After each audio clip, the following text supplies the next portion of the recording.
Hello, my name is Margaret Adele, and welcome to the very first indie book review of 2022. Technically, I probably could have gotten this out in December, but I had family over, and when I thought about it, it was much more poignant and sentimental for this book specifically to come out in January. So today, I am reviewing Warlord Arcanist by Shami Stovall. This is the 6th in the Frith Chronicles, and I will be heavily talking about things that went down at the end of the 5th one.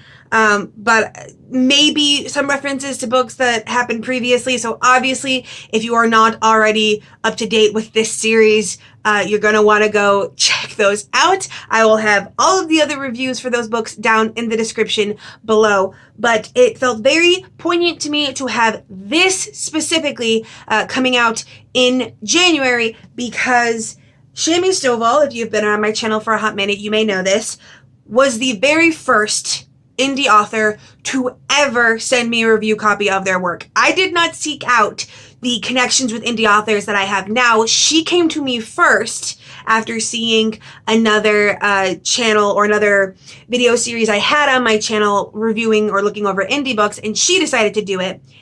And that first review for Starmark Rising, the adult sci-fi she kind of is writing right now, this is the only book out in the series, that review came out in January of 2019, which means that within a couple weeks, I will have officially been reviewing indie books on my channel for 3 years, which that sounds like it can't be true, but it is. Of course, this was kind of a fraught review for me, because I gave the 5th book in this series some of the harshest critiques I had given any book in this series, and I was really worried moving forward.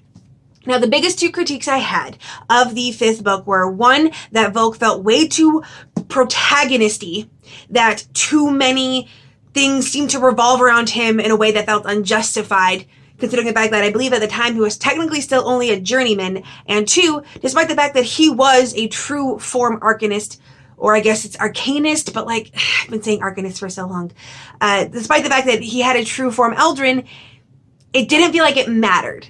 At no point in that book was I like, oh, it's a really good thing he's true form because he would never been able to do X if he hadn't been. Everything felt like things that he still theoretically could have done in previous books. So the fact that he was true form really only served to make him immune to the arcane plague.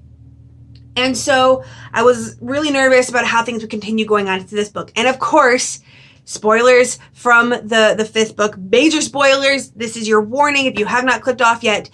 Luther, his original Eldrin, dies at the end of that book. And I was really nervous because his relationship with Luther and the nightmare magic in general was one of my greatest loves of this series. I thought the dynamic between them was fantastic, and the idea that we would not have them going forward was heartbreaking to me. And then, of course, now suddenly he's got a new Eldrin, and suddenly he's the god arcanist. No, I'm just going to keep saying arcanist. And I'm like, oh god, is he going to turn even more protagonisty? Like, is he... And yes, to a certain extent, things were a little bit more protagonisty moving forward. But it was in certain ways that to me, it did not feel overtly so. And that feels like nothing of a sentence. So first off, let me talk a little bit more about the other ways that made him protagonisty. I hated the fact that he had 4 separate love interests. Hated it. I don't even like love triangles most of the time. So the fact that there were 4 women that are all like eagerly getting with him and he could not make up his mind was infuriating to me. And I was so happy, and I won't tell you which one, but he does pick. Like, he does finally say, okay, this one romantic relationship, go. And I was like, okay, I don't even know if my enjoyment of the relationship was that I really believe it, or that I really liked his pick, or if I was just finally thrilled that he'd picked one and we were done with that. Admittedly, I was a little bit spoiled on that because I had started reading a review that talked about it in a negative light, and I was like really interested in that. And I'm debating whether or not I need to talk about that, because there's no way to talk about the big issue that reviewer had with it that other people might have with this without spoiling who it is. And I'm afraid that even saying that might be spoiling it. But suffice to say, I wasn't like overtly thrilled at the romance in this one as much as I was just relieved that we were done with 4 possible romantic interests. Now, in other ways, he was kind of taken out of his depth in a lot of different ways when it comes to the actual makeup of his character arc. And at first, it did feel like we were kind of retreading the same arc as before, because he was back to, oh, I don't know if I can do this, a lot of that self-doubt. But it's like, on one hand, yes, theoretically, if you were suddenly in charge of this god creature and were responsible for being one of this elite few saving the world, like, yeah, that self-doubt would come naturally, but also we've already done that for books. So, like, do we want to do it again? And I think Shami split the difference fairly well, where that he had it, but at a certain point, Zelfrey agrees on the, you don't have time for this. There's a world about to be, you need to succeed. You need to focus on succeeding. Like, we do not have time for doubts. A lot of that tough love I love from Zelfrey. And so he started picking up a lot more that, okay, I have to do this. I'm going to do this. I can't not do this. And so for me, it did a pretty good job. But also I loved it that becoming the god serpent Arcanist was basically him being important in ways he had never been important before. Like, it's not just that he's the big, cool, swashbuckling, sword-swinging guy. He now has to be a diplomat. And he now has to, like, dress nicely and rub elbows with people in a way that took him out of his comfort zone. It was really interesting to see. To be fair, I don't think he's doing a great job of it so far. But I think that's also kind of the point. Like, he's not supposed to be doing a great job of it. And his new abilities were also really fun and interesting. And at first I was like, okay, are we sure he's a god arcanist? Because, like, these don't feel like a lot. But then, like, they start growing and getting better. And the one thing that I was kind of iffy about for a lot of the book was, at first it felt like the author was trying to recreate the relationship he'd had with Luthair with Terracona. And I was very uneasy about that, because Luthair was the way he was because he'd had another Arcanist, because they were second bonded. Like, he'd had all this experience, so that he was another kind of mentor to Volk in a way that the newly hatched World Serpent really couldn't be. And there was always points where it was like, oh yes, he has all of these, like, kind of vague-ish memories from past lives because World Serpent magic. And it's like, no, you can't recreate it. He's a hatchling. Make him a hatchling, please. And it kind of, it turned a little bit for the better, at least for me, later on in the book, where it's actually a case of Terracona. It's actually more likely to violence, and Volk kind of has to rein him back, whereas with him and Luthair, Luthair was usually the one trying to rein him back, and so it made a lot more sense and felt like a different relationship later on. But at first, it definitely felt like, oh, you're just trying to recreate the magic, and you can't. That was a specific kind of magic. But I also was reading some other negative reviews. I don't know why I do that to myself. I just get into it.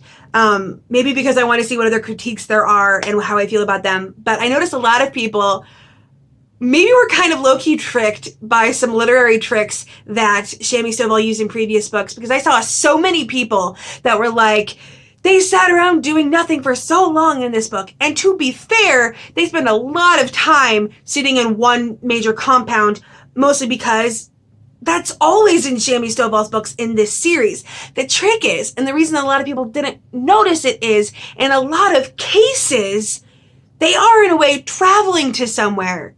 But she uses the setting of wherever they're traveling as its own stoic setting to build things, to build relationships and world building and show the training and the growth of the characters. But because they are theoretically in movement, people didn't notice it. Because their guild house is on a turtle that moves. They were on ships, so they'd be within the same place on the ship, but that ship would be moving. There's always been that section in books in this series where they are in a place waiting to go do the thing, and it just so happens that the place they're on is a conveyor possible to move them to the thing.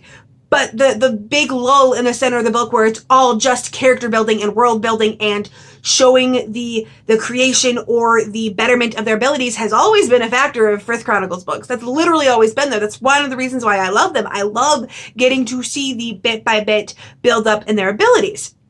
But because in this one, they're literally not going anywhere, literally just stuck in a place instead of on a place that also moves, it came across to a lot of people like they weren't doing anything. Now, admittedly, I would have liked it if the big "we must go do the thing" had been introduced earlier. It was kind of hinted at that we need to go here, but it wasn't until the last third of the book that someone was like, no, you need to go. We got this big conflict, you need to go, but that didn't come through until later on, so it did feel a little aimless. Now, of course, another big factor in Shami Stovall books, specifically in this series, but also in Starmark Rising, is the ending. Girlfriend Loves Herself, a gigantic ending. And so I started asking myself really early on, in what ways could things be screwed up majorly moving forward? And I was actually right for a couple of them. I was like, okay, if X happens, X is going to happen because that's going to up the stakes. It has to happen. And I was right on that. But I'm also happy because if I'm correct, I think moving forward, at least in the next book, we're going to see more of Hexa. I think, if I'm correct, because of the big thing that happened at the end of this book, and a hint that is kind of dropped in the middle of the book, which, I mean, it wasn't a very big hint. You might as well have said the names, Shami, obviously. I've been waiting for that to happen, but I get that this is all vague and annoying.